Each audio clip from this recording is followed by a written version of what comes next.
भारत माता की, छत्रपती शिवाजी महाराज की, धर्मवीर छत्रपती संभाजी महाराज की, भारतरत्न डॉक्टर बाबासाहेब आंबेडकरांचा, हिंदवी स्वराज्याचे सरसंस्थापक छत्रपती शिवरायांना मानाचा मुजरा करतो. भारतीय राज्यघटनेचे शिल्पकार भारतरत्न डॉक्टर बाबासाहेब आंबेडकर यांना मानवंदना अर्पित करतो.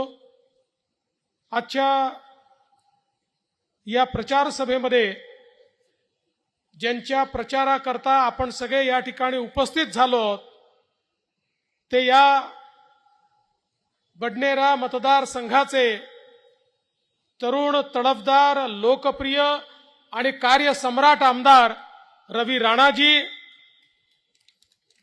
त्याचसोबत मंचावर उपस्थित असलेले खासदार डॉक्टर अनिल बोंडेजी, ऋषिकेश पटेलजी, आत्माराम पटेलजी, प्रभुदास भिलावेकरजी, जयंत डेहणकरजी, भंते धम्मपालजी, संजय हिंगासपुरेजी, नितीन धांडेजी, शिवराय कुलकर्णीजी, दिनेश सूर्यवंशीजी, आमच्या किरणताई महले, किरणजी पातुरकर, ललितजी समदुरकर, शैलेंद्रजी कस्तुरे, प्रशांतजी देशपांडे, गणेशदादा गायकवाड, मीनाताई पाठक, रूपराव खडसे, संध्याताई टिकले, राधाताई कुरील, चरणदास इंगवले, आशिष अतकरे, संजय नरवणे, गणेश खारकर, सुनील काळे, बलदेव बजाज, आशिष गावंडे, श्रीनिवास भंडारी, मंगेश खुंडे, नानकराम नेव्वाणी, सचिन रासने, मंचावरील सर्व मान्यवर. कोणाचं नाव सुटलं असेल तर माझी चूक नाही, लिहून देणाऱ्याची चूक आहे, पण तरी देखील मी क्षमा मागतो. मंचावरील सर्व मान्यवर आणि या ठिकाणी मोठ्या संख्येने उपस्थित असलेल्या माझ्या सर्व लाडक्या बहिणींनो आणि तितक्याच लाडक्या भावांनो, आज रवी भाऊंचा प्रचार करण्याकरता मी आपल्यामध्ये उपस्थित आहे. खरं म्हणजे रवी भाऊंचा प्रचार करण्याची आवश्यकता याकरता नाही कि रवी भाऊ का काम ही बोलता है. त्यांचं कामच असं आहे की त्यांच्याकरता मत मागण्याची आवश्यकता पडत नाही. प्रत्येक जनतेच्या मनामध्ये ते आहेत आणि जे मनामध्ये असतात तेच मतामध्ये दिसतात. अशा प्रकारचे रविभाऊ राणा आहेत.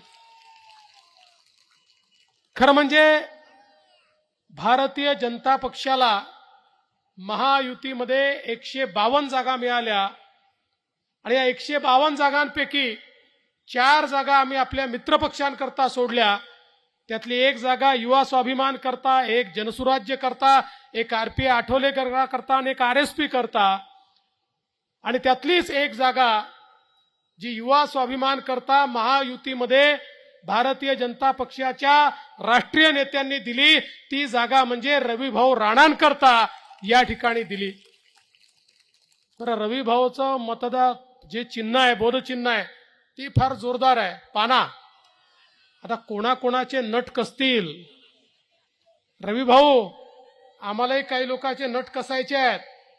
गरज पडली तर तुमचा पाना घेऊन जाऊ आणि काही लोकांचे नट आम्ही देखील कसू. विशेषतः आम्हाला या महाविकास आघाडीवाल्यांच्या डोक्याचे नट कसायचे आहेत. याचं कारण सांगतो. देशाचे प्रधानमंत्री माननीय मोदीजींनी आपल्याला मंत्र दिला, विकसित भारत तयार करायचा असेल तर आपल्याला आपल्या लोकसंख्येच्या 50% असलेल्या ज्या महिला आहेत, या महिलांना अर्थव्यवस्थेच्या आणि समाज व्यवस्थेच्या केंद्रस्थानी आणावं लागेल. आणि म्हणून मोदीजींनी मंत्र दिला आणि बेटी बचाओ बेटी पढाओ पासनं लखपती दीदी पर्यंतचे कार्यक्रम मोदीजींनी आखले. आपल्या महाराष्ट्रामध्ये 11 लाख आमच्या महिलांना लखपती दीदी केलं. येत्या काळामध्ये 1 कोटी महिलांना महाराष्ट्रामध्ये लखपती दीदी करण्याचं लक्ष्य आपण ठेवलेलं आहे की ज्यातनं आमच्या महिलांना अर्थव्यवस्थेच्या केंद्रस्थानी आणायचं आहे. आणि मोदीजींचाच संदेश घेऊन आपल्याही महायुतीच्या सरकारनं निर्णय घेतला. आपण लेक लाडकी सारखी योजना सुरू केली, ज्या योजनेमध्ये आपण ठरवलं कोणाच्याही घरी मुलगी जन्माला आली मुलीच्या जन्माचं स्वागत झालं पाहिजे. मुलगी जन्माला आली की 5,000 रुपये, पहिल्या वर्गात गेली की 5,000 रुपये, 7व्या वर्गात गेली की 7,000 रुपये, 11व्या वर्गात गेली की 7,000 रुपये आणि मुलगी 18 वर्षाची झाली की 75,000 रुपये, असे 1,00,000 रुपये त्या परिवाराला देण्याचा निर्णय आपण घेतला. लेक लाडकी योजना आपण सुरू केली. आपण मुलींना उच्च शिक्षणामध्ये मोफत शिक्षण देण्याचा निर्णय केला. कारण आपल्याला कल्पना आहे की घरामध्ये एक मुलगा असेल, एक मुलगी असेल, त्यांना शिकवणं गरीबाला, मध्यमवर्गीयांना परवडत नाही. मग आई वडील मुलीला सांगतात, तुझ्या भावाला शिकू दे, तू बाई घरी बस, तुझं लग्नच आम्हाला करून द्यायचंय. अतिशय हुशार असलेली मुलगी पैशा अभावी शिकू शकत नाही.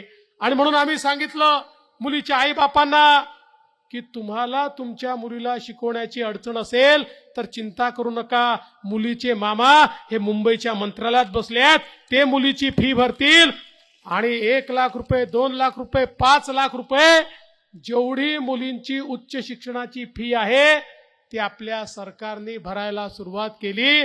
त्यामुळे आता मुलींच्या शिक्षणाचा मार्ग आपण मोकळा केला. आपण दुसरा निर्णय केला, महिलांना एसटी मध्ये तिकिटामध्ये 50% कन्सेशन दिलं. ज्यावेळी आम्ही 50% कन्सेशन दिलं, एसटीचे लोक आमच्याकडे आले, म्हणाले साहेब ही योजना बंद करा, आमच्या एसटीचं दिवाळखोरी निघेल. मुख्यमंत्र्यांनी आणि मी त्यांना सांगितलं काळजी करू नका, आम्ही काही झालं तरी तुम्हाला दिवाळखोरीत जाऊ देणार नाही. 1 महिन्यापूर्वी तेच एसटीचे लोक आले, आम्हाला म्हणाले काही झालं तरी योजना बंद करू नका. अरे म्हणतो तुम्हीच म्हणत होते चालू करू नका, आता तुम्ही म्हणता बंद करू नका. म्हणाले साहेब ही योजना सुरू झाल्यापासनं इतक्या महिलांनी एसटी मध्ये प्रवास सुरू केला की आमची तोट्यात असलेली एसटी फायद्यामध्ये आली. आता ही योजना बंद करू नका. मग मी देखील थोडी माहिती काढली की हे चाललं काय आहे. माझ्या लक्षात आलं, आता तालुक्याला जायचं असेल, जिल्ह्याला जायचं असेल, आमच्या लाडक्या बहिणी भाऊजींना सांगतात तुम्ही घरी बसा, तुम्ही गेले तर तिकिटाचा खर्चही दुप्पट होतो. गेले की पान, तंबाखू, खर्रा, दारू काय करून याल वसन आणि कुठे पैसे घालून याल याचा भरोसा नाही आहे. मी अर्ध्या पैशात काम करून येते आणि घरचे पैसे वापरते. त्यामुळे आमच्या बहिणीच आता पुढे निघालेल्या आहेत. अशा प्रकारची योजना आपण सुरू केली. आणि त्यासोबत लाडकी बहीण योजना आपण सुरू केली की ज्या योजनेमध्ये आमच्या बहिणींना त्या ठिकाणी ओवाळणी म्हणून, भाऊबीज म्हणून दर महिन्याला 1,500 रुपये आम्ही त्यांच्या खात्यामध्ये देतो. आम्ही ज्यावेळेस हे पैसे देणं सुरू करू असं सांगितलं, या महाविकास आघाडीच्या लोकांनी आम्हाला वेड्यात काढलं, मूर्खात काढलं, खोटी आहे, फसवी आहे, होणार नाही, अशा प्रकारच्या अनेक वल्गना केल्या. पण त्यांच्या नाकावर टिचून 2.5 कोटी बहिणींच्या खात्यामध्ये नोव्हेंबर पर्यंतचे सगळे पैसे आम्ही त्या ठिकाणी देऊन टाकले. आणि आता पुन्हा डिसेंबर पासनं एकदा तुमचा आशीर्वाद मिळाला आणि नवीन सरकार आलं की 1,500 रुपये नाही 2,100 रुपये आम्ही आमच्या लाडक्या बहिणींना देणार आहोत.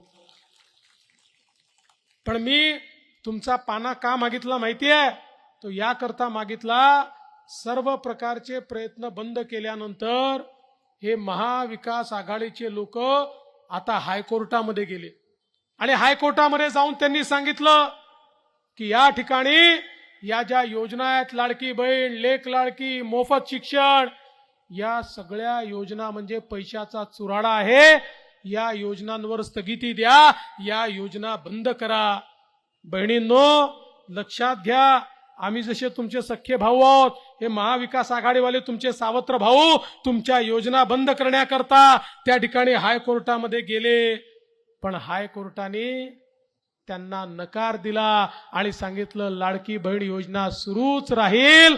पण आता हे अशाच प्रकारचे षडयंत्र माझ्या बहिणींकरता करत राहतील. म्हणून रवी भाऊ तुमचा पाना द्या. या सगळ्या महाविकास आघाडीवाल्यांच्या डोक्याचे जे काही नट आहेत ते असे कसतो की त्यांच्या डोक्यामध्ये बहिणींच्या विरोधात कधी या ठिकाणी भावनाच येणार नाही. आज आपण पाहू शकतो वेगवेगळे निर्णय आपल्या सरकारने घेतलेले. मग शेतकऱ्यांकरता त्या ठिकाणी वीज बिल मोफत, विजेचे त्या ठिकाणी आपण निर्णय केला की आता शेती पंपाला वीज बिल लागणार नाही, पुढचे 5 वर्ष शेतकऱ्यांना शेती पंपाची वीज ही फुकट देण्याचा निर्णय हा आपल्या सरकारने घेतला। आणि आता तर दिवसा 12 तास वीज देण्याचा निर्णय आपण करतो। शेतकऱ्यांकरता वेगळी वीज कंपनी तयार केली, 14,000 मेगावॅट विजेची निर्मिती होते, 18 महिन्यामध्ये काम पूर्ण होईल आणि त्यानंतर माझ्या शेतकऱ्याला दिवसा 12 तास 365 दिवस वीज या महाराष्ट्रामध्ये आपलं सरकार या ठिकाणी देणार आहे। हे शेतकऱ्यांचं सरकार आहे आणि म्हणून आपण निर्णय केला, तुमच्या आशीर्वादाने पुन्हा सरकारमध्ये आलं की शेतकऱ्यांना पूर्णपणे कर्जमाफी देण्याचा निर्णय देखील आता आपल्या सरकारने घेतलेला आहे। आणि एवढंच नाही तर आपण निर्णय घेतला, मागच्या काळामध्ये कापूस सोयाबीनचे भाव पडले, हे भाव पडल्यानंतर आपण भावांतर योजना आणली आणि सांगितलं शेतकऱ्यांना जे काही भाव पडले आहेत त्या ठिकाणी हेक्टरी 5,000 रुपये आम्ही देऊ, ते शेतकऱ्यांच्या खात्यामध्ये जमा केले।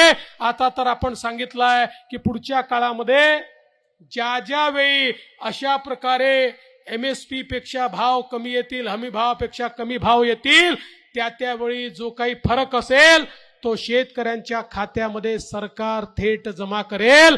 आमच्या शेतकऱ्यांना कुठेही शेतमालाचा भाव कमी झाला आहे याचा अहसास होणार नाही, अशा प्रकारचा प्रयत्न आपण केलाय। लाडक्या भावांकरता इतक्या मोठ्या प्रमाणात 10 लाख अप्रेंटिसची योजना सुरू केली। 10,000 पर्यंत महिन्याला त्यांचा पगार खासगी आस्थापनेमध्ये देखील राज्य सरकार देत आहे आणि देणार आहे। म्हणजे लाडक्या भावांना देखील हाताला काम देण्याचा प्रयत्न आपलं सरकार करत आहे। खरं म्हणजे अनेक योजना आहेत, मी सगळ्या योजना सांगणार नाही, पण आपण पाहू शकतो हे सरकार लोकाभिमुख सरकार आहे, जनसामान्यांकरता काम करणारं सरकार आहे। आज या अमरावतीमध्ये आपल्या सरकारने केलेला जो काही परिवर्तन आहे आताच आपण सगळ्यांनी बघितलं। रवी भाऊंनी आपल्या भाषणामध्ये सांगितलं अमरावतीचा टेक्सटाईल पार्क असेल, अमरावतीमध्ये या ठिकाणी एअरपोर्ट असेल, अमरावतीमध्ये मेडिकल कॉलेज असेल, अमरावतीमध्ये मराठी भाषा विद्यापीठ असेल, अमरावतीमध्ये आमच्या हनुमान व्यायाम प्रसारक मंडळाला क्रीडा विद्यापीठाचा दर्जा असेल, एक नाही असे अनेक कामं या ठिकाणी आम्ही केली। आणि मला सांगताना आनंद वाटतो, ही सगळी कामं करत असताना सातत्याने आमच्या पाठीशी एक व्यक्ती होती, त्या व्यक्तीचं नाव आहे रवी राणा, की जो पूर्ण ताकदीनं त्या ठिकाणी आमच्या पाठीशी उभा होता।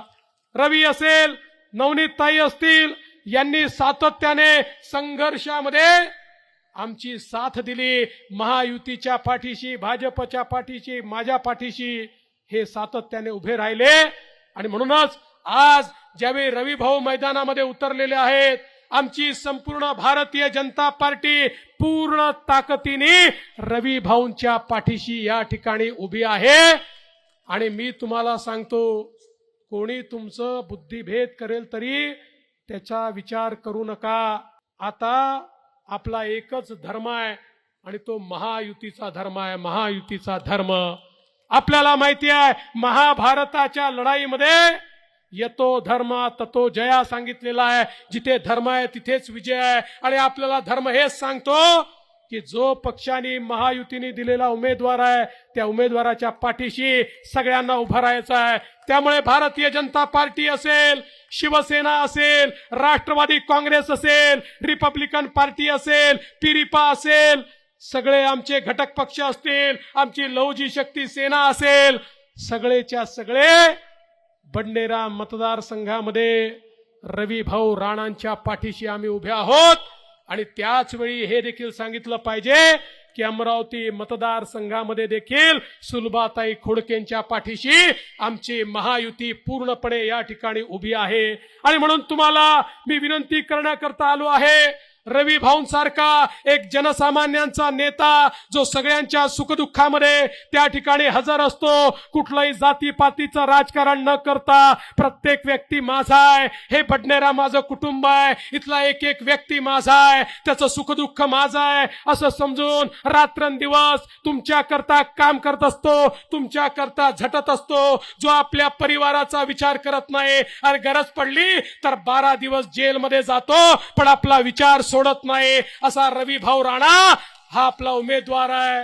आणि म्हणून तुम्हाला माझी विनंती आहे, अरे रवी भाऊ निवडून येणार ही तर काळ्या दगडावरची पांढरी रेग आहे. मी निवडून द्या सांगायला आलो नाही, मी हेच सांगायला आलो आहे, रेकॉर्ड मताने रवी भाऊ राणाला या मतदारसंघातनं निवडून पाठवा एवढीच विनंती करतो आणि माझं बोलणं संपवतो. धन्यवाद. जय हिंद.